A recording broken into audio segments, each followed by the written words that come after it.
संदर्भातले जे 2 GR होते ते आता रद्द करण्यात आलेले आहे, मागे घेण्यात आले। त्या संदर्भात राज ठाकरेंच्या घरासमोर मनसेचा हा जल्लोष सुरू आहे। जोरदार घोषणाबाजी या ठिकाणी केली जाते। आनंदाचा हा क्षण असल्याची प्रतिक्रिया यावेळी मनसेच्या या सगळ्या कार्यकर्त्यांनी दिली आहे।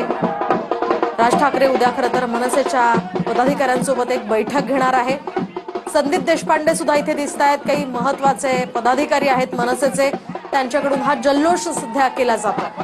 संदीप देशपांडे करतात जल्लोष, आपण पाहू शकता संदीप देशपांडे यांच्या हातात ढोल वाजवण्याचा प्रयत्न होतोय।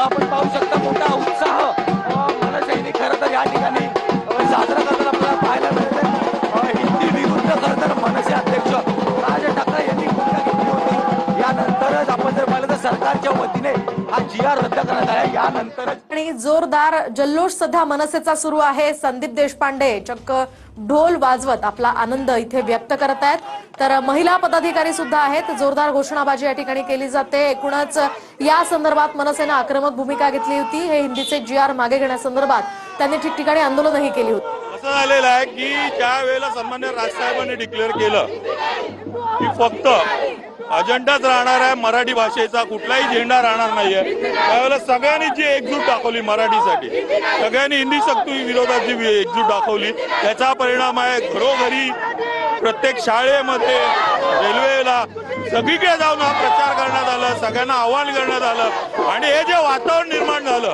की सगळेच पक्ष एकत्र येत आहेत, सगळ्यात सगळ्यांना एका या मुद्द्याकरता येत आहेत एकत्र, हे बघितल्यावर सरकारची फाटली आणि त्यानंतर त्यांनी हे मागे घेतलेलं आहे।